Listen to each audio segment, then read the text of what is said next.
Iran launched Operation True Promise Tree in the early hours of June 13 to 14 in retaliation for previous Israeli attacks. This retaliatory attack involved more than 200 hypersonic ballistic missiles and more than 100 suicide drones flown from bases spread across Iran, utilizing the mobility of commercial truck-based launchers to avoid detection. There are 4 types of missiles fired by Iran. First, the EMAT missile with a range of 1,700 kilometers with a payload of 750 kilograms creates a high conventional warhead. Second, the Gator H missile with a range of 1,950 kilometers with a payload of 1,000 kilograms, equipped with a satellite guidance system. Third, the Khaibar-Shekin missile with a range of 1,450 kilometers with a payload of 500 kilograms, equipped with maneuvering fin control to evade air defenses.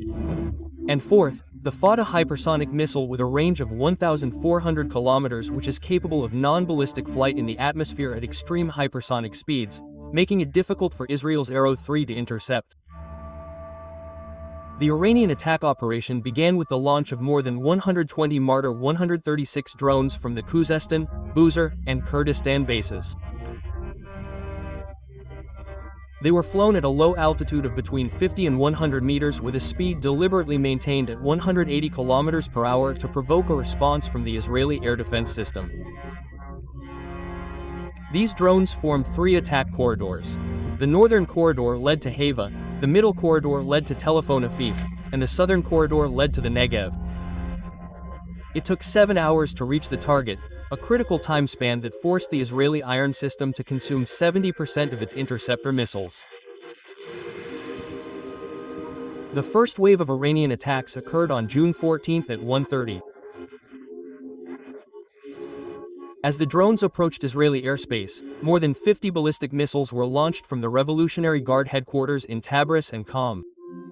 The dominant types were EMAT missiles and GRHCH missiles targeting the Qom military complex in Tel Aviv, which houses the IDF headquarters and the Ministry of Defense offices. These missiles were deliberately designed with a 600 kilometers apogee trajectory to penetrate the Arrow 2 defense layer. As a result, the missiles penetrated the defense, destroying the intelligence building of Unit 8200 and starting a fire on the floor. The second wave of Iranian attacks occurred at 0530. This wave consisted of more than 60 Khaibar-Shekin missiles launched from mobile launchers near Iraq. These missiles flew at an altitude of 30 to 40 kilometers. The dead zone between the Arrow 3 exo-atmosphere and David's Sling endo-atmosphere coverage towards Nevatim Air Base in the Negev. With terminal maneuverability of 60 G and the speed of sound, they evaded 80% of interceptors. 2 F-35 hangars were destroyed, the runway was severely damaged, and the Oren Yerek radar system was disabled. The third wave of Iranian attacks occurred at 0930. This closing phase involved 30 more Fatah hypersonic missiles and 20 more modified Shab-3 missiles.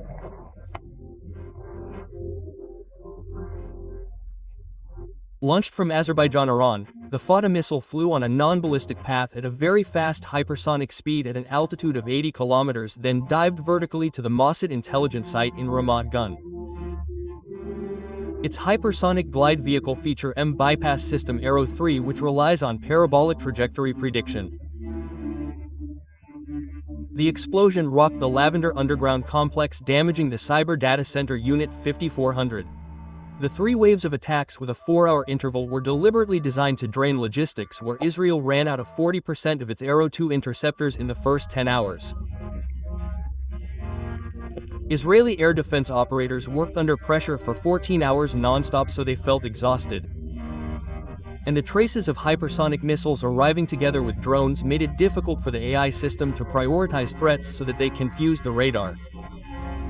Physical damage was concentrated in 3 vital targets: Kiryat, which only functioned 30%, Nevatim, whose operations were reduced by 70%, and the Mossad complex with heavy structural damage. Meanwhile, the total material losses were $1.2 billion based on estimates by the Bank of Israel, The worst material damage occurred in Tel Aviv, where buildings were completely destroyed and residents were displaced. Iran claims that this attack destroyed 150 Israeli military sites and shot down 3 F-35 fighter jets. Buildings were completely destroyed, hundreds of apartments and vehicles were badly damaged. Warning sirens blared throughout the city. Thick smoke covered the attack area.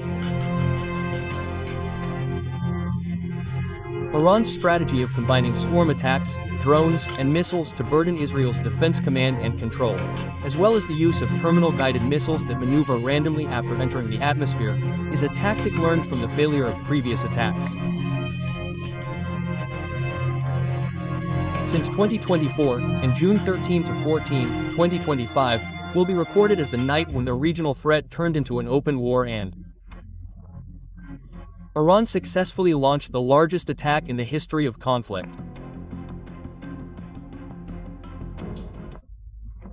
In facing the Iranian attack, Israel deployed its entire air defense architecture, namely Iron Dome with 120 active batteries, David's Sling with 3 batteries, and Arrow 2 and 3 with 4 batteries.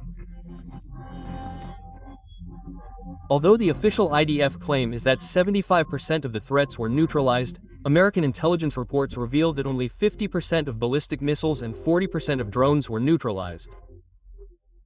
This critical failure of Israel occurred due to 5 technical factors.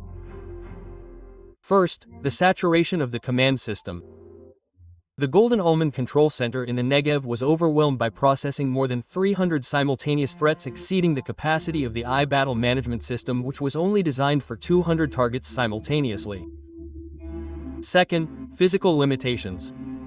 Iron Dome ran out of Tamir missiles in 40% of its batteries after 2 hours of combat, while David's Sling requires 22 minutes to reload per launcher. Third, the weakness of altitude. Iran's Kibar-Shikan missiles flying at an altitude of 30 to 40 kilometers fell in the dead zone between the optimal range of Arrow 3 of more than 80 kilometers and David's Sling, which is optimal at less than 30 kilometers. As a result, Israel only kept 1,000 Arrow missiles, where 40% were used up in one night. And it took 6 months to produce replacements. On the other hand, American, British, and French support proved operationally ineffective. America's Tot in Kuwait, which contained 6 launchers, failed to intercept the Fatah hypersonic missile due to the delay in radar activation, because it only went online 30 minutes after the first wave. Only 4 of the 16 missiles launched were able to reach their targets. Meanwhile, the American Patriot system in Syria's Al Tanf suffered a cooling system failure, forcing a 47-minute shutdown at the height of Iran's second wave of attacks. The British RC-135V Rivet Joint Radar misidentified 28 missiles as false targets due to cyber interference from the IRGC's electronic unit. And French Typhoon jets patrolling Jordan were not given permission to fire because of the government's fear of regional escalation. Even leaked Pentagon documents concluded that a swarm attack of more than 200 hypersonic missiles at coordinated intervals would penetrate 20 to 40% of any air defense in the world, including America's.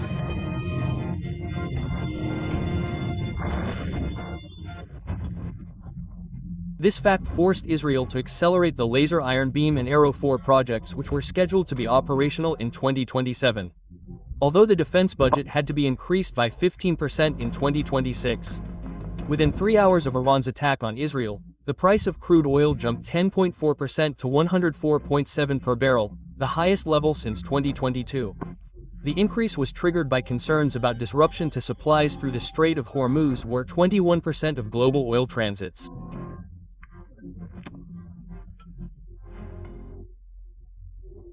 Shares of energy companies such as Hancurrrrrr in America and Saudi Arabia's Aramco rose 8%, while the SP 500 index fell 2.3% at the opening of the New York market. In addition, Israel closed all airspace for up to 72 hours, canceling 487 flights. While Iran, Iraq, Jordan, a 24-hour air lockdown diverted 212 flights to Dubai and Riyadh. Meanwhile, European airline Lufthansa cancelled 98 Middle East routes. Its shares fell 5.7% on the Frankfurt exchange. Air France lost €120 million in market capitalization in 4 hours of trading. And finally, the Asia-Europe route, where 45% of flights through the Iranian corridor were diverted to the South African route, added fuel costs of $2.1 million per day.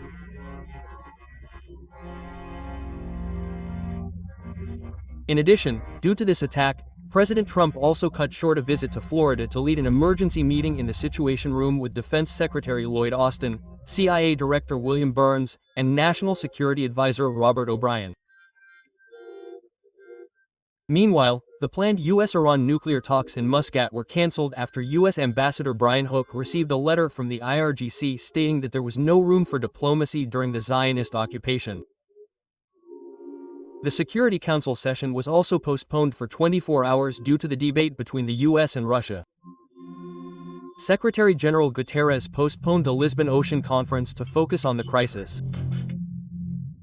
Meanwhile, the G7 alliance held an emergency virtual meeting and produced a joint statement condemning Iran's aggression but was divided on the military option. Germany and Italy rejected support for a retaliatory strike. Supreme Leader Ali Khamenei declared Israel's attack a declaration of war and threatened to open the gates of hell for Israel. Meanwhile, President Bukti Pezeshkian emphasized that Iran would make Israel regret it.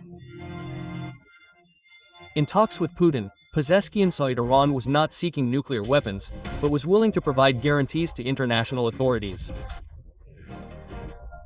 On the other hand, Israeli Prime Minister Benjamin Netanyahu warned that the operation would continue for as many days as necessary and threatened to destroy the remaining Fordo nuclear facility if Iran did not stop its uranium program. Israel also criticized the UN Security Council for failing to condemn Iran's aggression and called the closure of Jordan's airspace a betrayal.